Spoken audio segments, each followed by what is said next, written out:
조갑제 TV 시청자 여러분 안녕하십니까. 2024년 7월 7일 오전 11시 반입니다. 오늘은 아주 역사적 날입니다. 1970년 7월 7일 경부고속도로가 개통된 날입니다. 시작 2년 반 만에 경부고속도로가 완공되었습니다. 총 공사비는 429억 원이었습니다. 가장 값싸게 가장 빨리 만든 고속도로였습니다. 세계에서 개통식 행사 3시간 전까지 도로 도색 작업을 했을 만큼 이 공사는 치열한 전투였습니다. 77명이 사고로 사망을 했습니다. 전사한 거죠. 박정희 대통령은 고속도로 테이프를 자른 뒤 샴페인 한 병을 도로에 뿌렸습니다. 그리고 공사 관계자들을 일일이 치하했습니다. 훈장을 달아주는 동안 젊은 도로 기술자들은 부동자세로 선 채 눈물을 흘렸습니다. 고속도로 아스팔트에 뺨을 비비고 감격에 겨워 통곡을 하는 사람도 있었다고 합니다.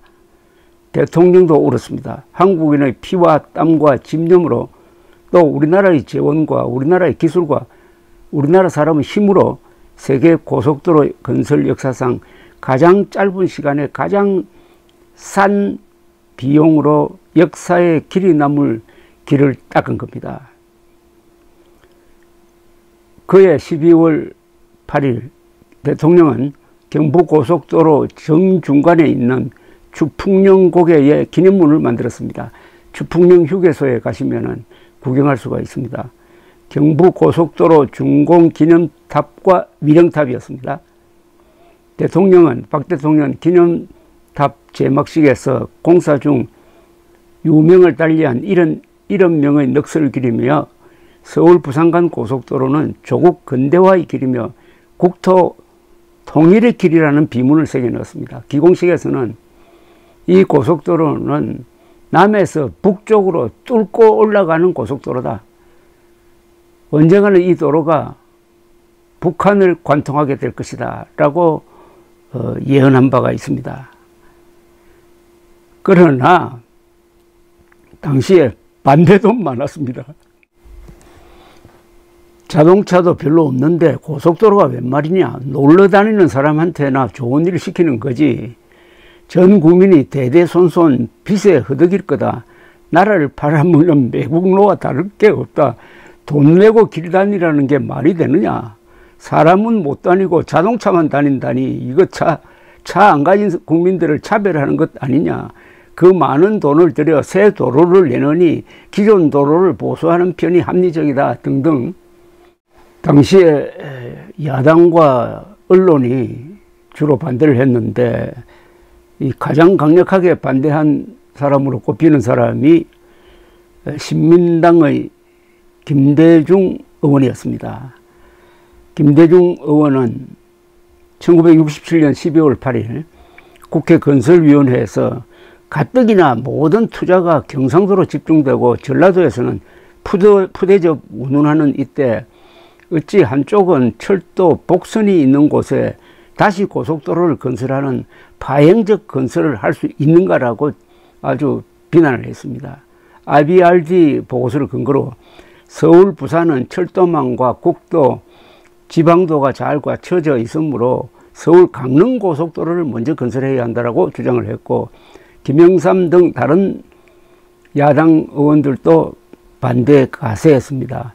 당시 유진호 신민당 당수는 1968년 1월 인터뷰에서 경부고속도로 계획은 그 취지를 반대하는 것은 아니나 현 경제 실정에 비춰 사업의 우선순위에 의문을 갖고 있으며 남북 간보다는 오히려 동서간을 뚫는 일이 급한 일이 아닌가 생각한다고 말했습니다. 박정희 대통령은 이 말을 듣고 얼마나 분통이 터졌겠습니까? 지금 인구가 밀집되어 있고 공업화의 가장 중요한 이 부산과 서울을 관통하는 도로가 시급한데 통행량도 인구도 별로 없는 서울 강릉 간 도로를 먼저 뚫으라고 하니까 조선일보는 부풀어오르는 꿈을 현실화시키는 데 따른 그만큼의 난관을 각오해야 하고 철저한 계획이 따라야 한다. 충분한 대책을 세워 전 국민의 협력을 얻도록 하고는 여유 있는 건설의 자세를 바란다고 했습니다. 좀 천천히 하자는 거죠. 동아일보는 1967년 12월 21일자 기사 의욕만 앞선 경부간 고속도로의 문제점에서 심각한 주택난 하나도 제대로 해소시킬 능력을 갖지 못한 우리나라 재정 형편에 어떻게 이처럼 방대한 사업을 그나마도 4년 만에 완성시킬 수 있다는 건가 라고 했습니다. 요사이 고속도로 건설 당시 야당 의원들이 굴삭기 앞에서 누워서 공사를 방해했다는 이야기, 그리고 흑백 사진, 그 흑백 사진에 보면은 김영삼, 김대중이 반대하여 들어 누웠다고 하는 합성 사진이 있는데 이거 가짜입니다. 이거는 가짜니까 돌려서도 안 되고, 김영삼, 김대중이 도로에 들어 누웠다고 주장하는 것은 그건 선동에 속는 거니까 여러분 주의하시기 바랍니다. 당시 박정희 대통령이 얼마나 외로웠을까를 생각해 봅니다. 박정희 대통령의 18년은 제가 이렇게 요약을 합니다. 최악의 조건에서 최단시간 내에 최소한의 희생으로 최대의 업적을 남겼다. 최악의 조건에서 최단기간에 최소한의 희생으로 최대의 업적을 남겼다. 그것을 상징하는 것이 경부고속도로입니다. 기공식에서 준공식까지 2년 4개월밖에 걸리지 않았습니다. 그리고 돈은 420억 밖에 들지 않았습니다. 아무리 그동안에 물가가 상승했다 하더라도 얼마나 값싸게 했습니까? 빨리 사게 만들어야죠. 박정희 대통령은 늦게 출발한 대한민국이 근대화를 빨리 거치기 위해서는 시간 단축이 필요하다. 이걸 누누이 강조합니다. 시간 단축. 시간 단축에 모든 정책의 이 개념을 설정한 겁니다. 시간 단축. 그게 바로 고속도로로 나타난 거죠. 물론 그렇게 하다가 보니까 뭐 수리도 많이 해야 될 부분이 생겼지만은 처음부터 이 고속도로가 넓혀질 것을 예상을 해가지고 주변 땅을 이미 매입을 해가지고 그 뒤에 고속도로 확장하는데 추가적으로 돈도 들지 않았습니다. 그리고 이 고속도로라는 것이 인간의 이동, 물건의 이동을 활발하게 함으로써 경제를 발전시킬 뿐만 아니라 한국인의 삶에 거대한 변화를 가져온다. 그리고 한국인의 의식 구조를 바꿀 수 있다는 것을 정확하게 안 사람은 당시에는 박정희 대통령 한 사람밖에 없었습니다.